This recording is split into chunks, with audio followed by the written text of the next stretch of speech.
আসসালামু আলাইকুম ওয়া রাহমাতুল্লাহি ওয়া বারাকাতুহু। প্রায় ১৬ বছর এই স্বৈরাচার মাফিয়া শাসন করছে। আমরা পুরা বাংলাদেশের প্রত্যেকটা অঞ্চলে যে যেখানে ছিলাম প্রত্যেকে কারাগারে ছিলাম, কারাগারে মুক্ত ছিলাম। আমাদের কোনো বাক স্বাধীনতা ছিল না। আমরা বাক স্বাধীনতা ফিরে পেয়েছি। আমরা হাজার হাজার ভাইকে হারিয়েছি। তাদের তাজা রক্ত বিলিয়ে দিয়ে আমাদের যে দ্বিতীয় স্বাধীনতা অর্জন করে দিয়েছে, আমরা সেই শুকরিয়া স্বরূপ আমাদের কি করা উচিত?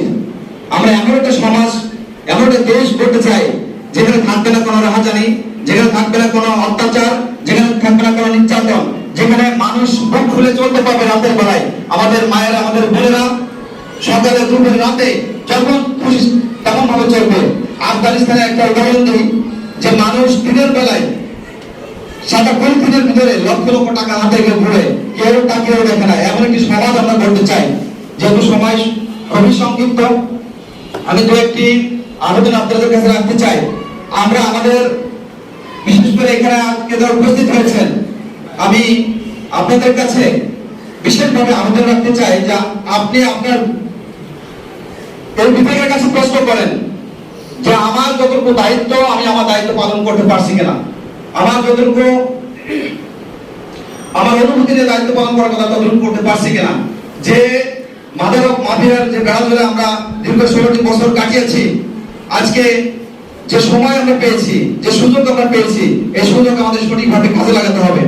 আমরা প্রত্যেকের জায়গা থেকে অনেক দায়িত্বশীল ভাই অনেক কথা বলেছেন যে নিজেদের মান উন্নয়ন, নিজেদের আত্মগঠন, নিজেদের পরিবার গঠন, নিজেদের সমাজ গঠন, প্রত্যেকটা ক্ষেত্রে আমাদের ভূমিকা রাখতে হবে সিরিয়াসলি। আমরা আজকে এই জায়গায় যারা উপস্থিত আছি, আমরা যদি শপথ গ্রহণ করি,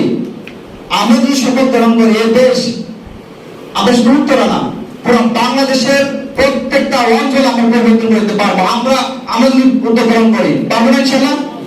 অবশ্যই পারবো। আমি আর দুইটি কথা বলে শেষ করবো। আমার 2018 সালে জেলখানা যাওয়ার সুযোগ হয়েছিল। সেই সুযোগে আমাদের দেশ বরণ্য আলেম আল্লামা দেলোয়ার হোসেন সাঈদীর সাথে দীর্ঘ 1.5 মাস আমি আসরের নামাজ থেকে মাগরিব পর্যন্ত তার হাত ধরে হাঁটতাম। কখনো সে তার হাত আমার ঘাড়ের মধ্যে হাঁটতো এবং অনেক কথা, অনেক দুঃখ আমাকে শেয়ার করেছে। যেদিন চলে আসি সেদিন বারবার আমাকে বলছে, জাতিক তুমি কি সত্যি চলে যাবা? আমি তাকে বলছি যে আসলে এই জায়গা আসার যেমন সহজ না, যাওয়াও ঠিক সহজ না।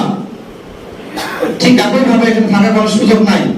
তিনি আধা ঘন্টা তার বুকের মধ্যে নিয়ে যে অবলে কান্না করছে, আমিও কান্না করছি। তার চোখের পানিতে আমার বুক ভেসে গেছে। আমি আপনাদের কাছে বিনীত অনুরোধ করবো, আমাদের অসংখ্য শহীদ ভাই আজ থেকে আমরা নির্যাতন না, দীর্ঘ বছর ধরে আমরা নির্যাতন। আমরা এই শহীদের রক্তের কসম খেয়ে বলতে চাই, উত্তরাতে আমরা আর কোনো রাহাজানি দেখতে চাই না। উত্তরাতে আমরা আর কোনো চাঁদাবাজির অবস্থান দিতে চাই না। উত্তরাতে আমরা এমন ভাবে গড়ে তুলবো প্রত্যেকটা মানুষ যেন স্বাধীনভাবে বুক খুলে চলতে পারে। সবাইকে আন্তরিক মোবারকবাদ জানিয়ে আমার কথা শেষ করছি। আসসালামু আলাইকুম ওয়া রাহমাতুল্লাহ।